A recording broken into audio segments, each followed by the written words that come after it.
Hi everybody, my name is Bill and this is my dog Wilson. Hello! It's time for another top 10 and today it's personal because we're taking a look at the Sega Megadrive. Or if you live across the pond, the Genesis. Hello mate. No, not him. It's one of these. Oh! See, I knew you'd remember. Anyway, me and Wilson have picked 10 games that we believe are classics. We hope you enjoy.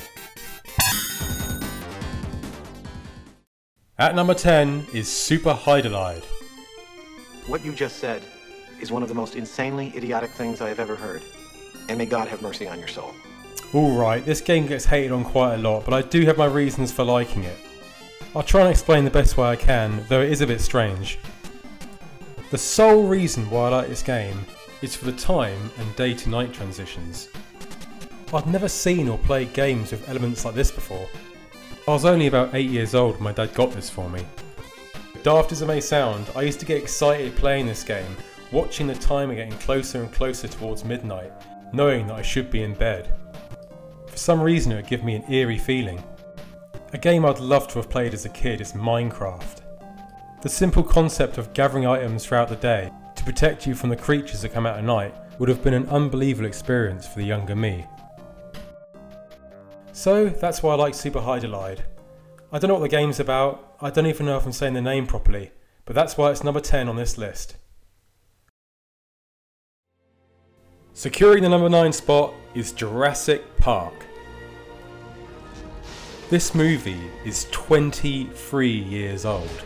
I can't believe it. It has aged tremendously well. It's pretty funny to think that I was in junior school when this film came out. And I guess it's another reason I didn't grow up to become a lawyer. If you were alive before Jurassic Park's release, I'm sure you owned a book like this. But it wasn't until this film came out that we saw dinosaurs portrayed in a different sort of light. So here's the game. You can play as Grant, where I'm not really sure what he's trying to tell us here, and go around murdering every single dinosaur that he's wanted to see his whole life. Oh, and that's why the Triceratops is ill. You're a sick man, Grant. But I think we can all agree that playing as a raptor was the real highlight. Run faster, jump higher. It was a no-brainer. Each level would be a different location on the island. There was a factory stage, a sewer stage, the visitor centre, and also the erupting volcano level, which I'm sure you remember from the film. Don't you? This game is super cheap to buy, and if you can find a copy, I recommend picking it up. Hey, before somebody else does.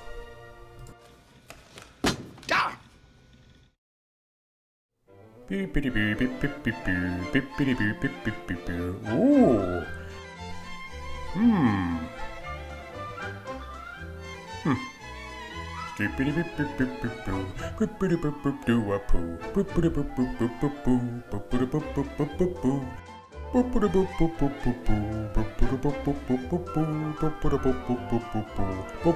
It's Road Rash 2. This was a controversial chain-to-the-face street simulator from Electronic Arts. The idea was to win the races. However, your opponents are sore losers and they tend to carry weapons to try and knock you off your bike. There's nothing to stop you grabbing one though and using it against them. You can also attack cops and get arrested in this game as well. I'm seriously surprised none of the parents that I knew were offended by this. There's no age certificate in the box either, just two guys smashing their heads together. But what really pushed the boat out was Mortal Kombat.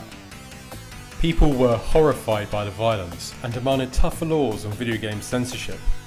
Shame on people that produce that trash. It's child abuse in my judgment. How would you like to have a teenage daughter go out on a date with someone who's just watched or played 3 hours of that game?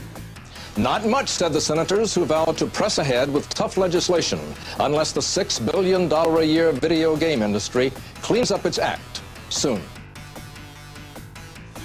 Well, at least they tried. So that was then and this is now, and I still think Road Rash is a brilliant game. But seriously, don't go on a date after you play it. Alien 3. another movie-based title to make this list. I just want to take the time to talk about the first 3 Alien films. Alien Resurrection was great, but there was something about it that didn't sit right with me. And no, I won't be talking about these either. The first Alien movie is a slasher. It's in the same league as Halloween, but in space. An absolute classic.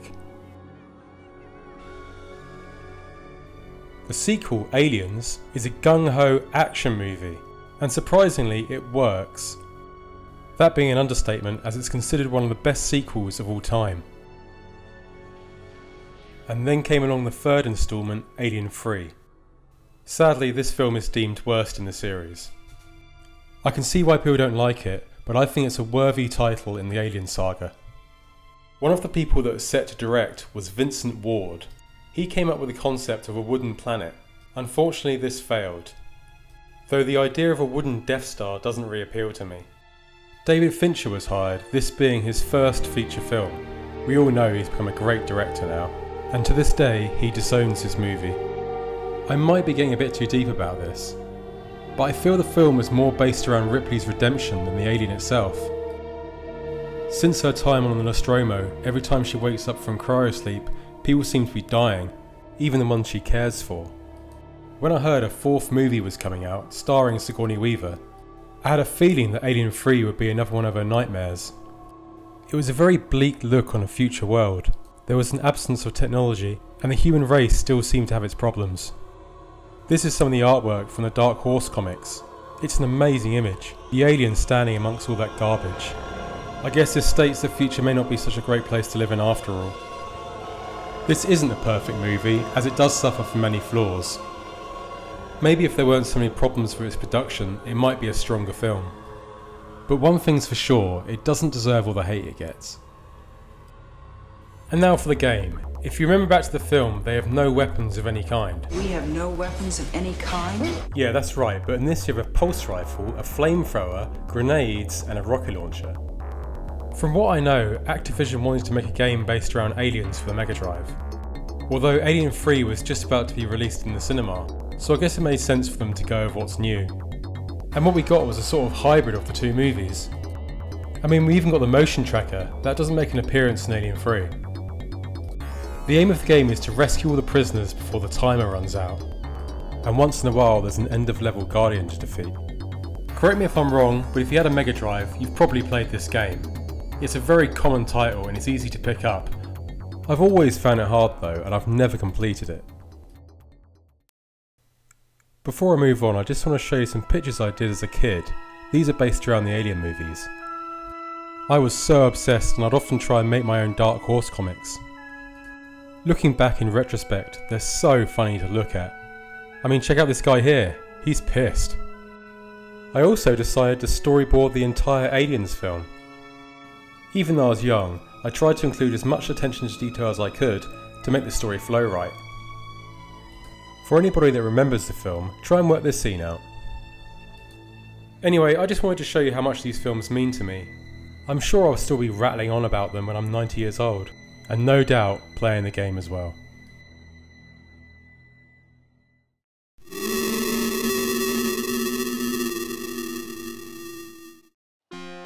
At number 6 is Altered Beast. Okay, so you've been resurrected from your grave to go and rescue some old man's daughter. I must say, for someone that's been kept 6 feet under, he's pretty well preserved. The concept of the game is to collect power-ups. This will increase your muscle mass and eventually turn you into a beast. It's a strange mix of bodybuilding, shape-shifting and Greek mythology. So you're walking around, knocking these undead bad guys back to Hades, and you suddenly see the next power-up and boom! Oh my god, look how small his head is! It looks like someone's trying to balance a basketball on Mount Everest. So, beefed up, you make your way to the end of the stage, getting the final power-up which transforms you into the werewolf. The guy that you saw in the robe has changed himself into a... So I checked the manual and found out his name is Agar. Not too creative in the names department. Throughout the levels there are different creatures you can turn into. You can be a tiger, a dragon, the golden werewolf, and my personal favourite, the bear. This is another one of those games that takes about 12 minutes to complete. It's not very difficult at all. However, it's very nostalgic and it sits firmly at number 6.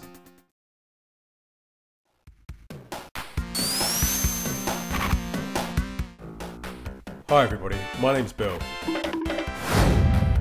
Whoa! And this is my dog Wilson. It's part 2 of my Sega Megadrive top 10. So let's take a look at the remaining 5 games.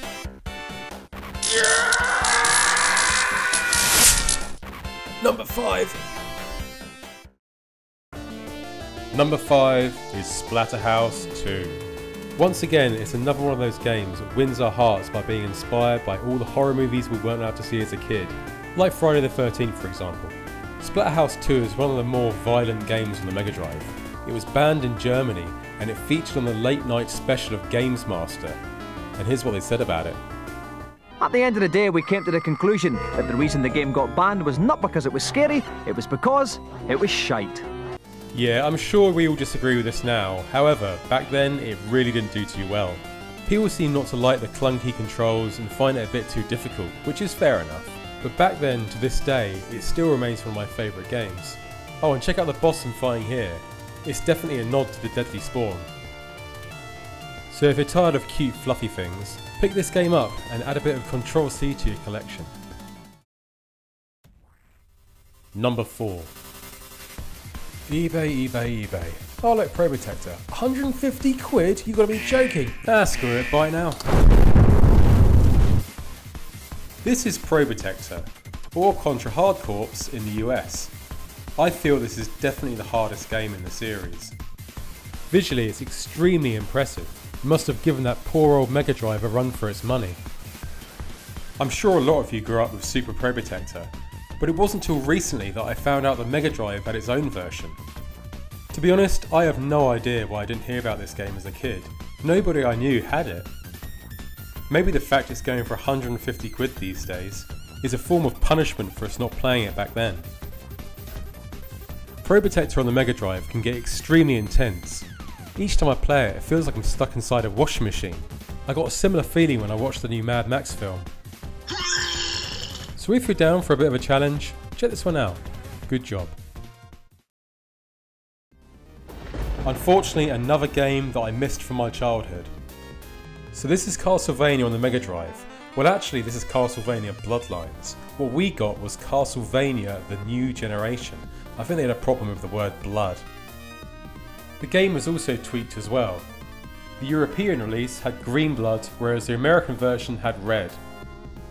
It's pretty similar to what they did in Carmageddon, changing the pedestrians for zombies. I always thought this was pretty silly as the violence is still there.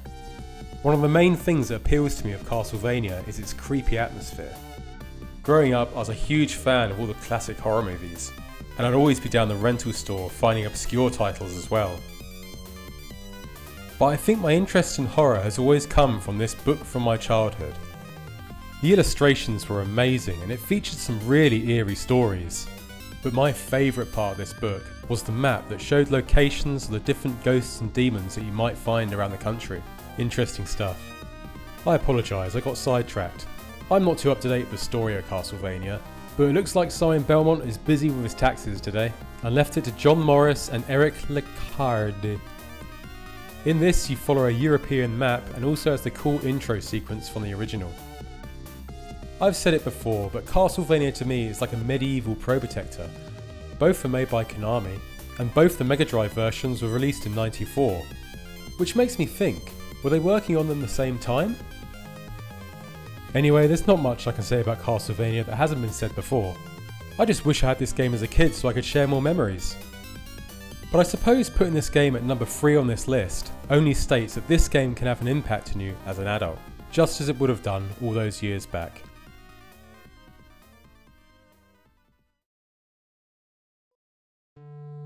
At number 2 is Zero Tolerance. During the mid-90s, some of the best first-person shooters were on the PC. I was super envious as I only had a Mega Drive, and I didn't think I'd be playing a first-person shooter anytime soon.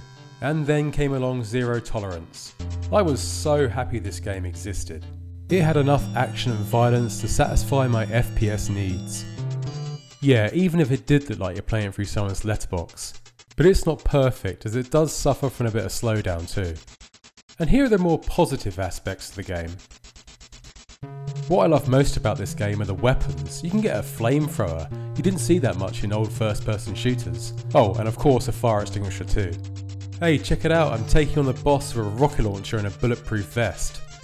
You could also use night vision too. This game had it all.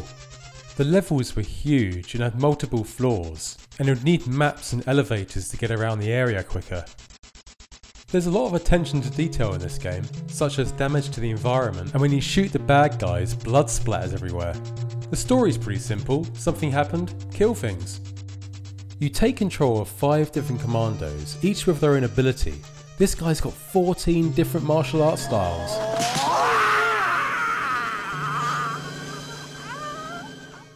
To any hardcore Call of Duty fan, they'll probably look at this and laugh, but to me, I got many fond memories of it, and it sits at number 2. It's showtime.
Yeah, you knew it, Sonic 3 and Knuckles gets the number 1 spot.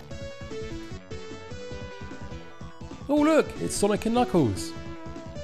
And there's Sonic 3. You put them together, and you get the best game on the Megadrive. I feel like many of you will say this is the best game on the Megadrive, or at least one of them. To me, it feels like the Mario 3 of the Sega world. I mean, Michael Jackson helped with the music. What other game does that? It had everything going for it. It was colourful, it was fast, and although the game is really long to complete, it doesn't get boring. The levels don't feel repetitive, and I found the boss fights clever and challenging at the same time. One of the key factors of playing this game is Knuckles himself is a playable character. It would change the game's dynamics as you could fly and scale walls. Sonic & Knuckles also featured my favourite character ever, and that was Metal Sonic. I had a thing for robots back then. I've said it before, but Sonic & Knuckles is a huge game. I remember back when I was a kid and the times I completed it, I really felt like I'd been on an adventure. So if you have children or you fancy being one yourself again, relive that history or help educate the next generation on what a perfect platformer was.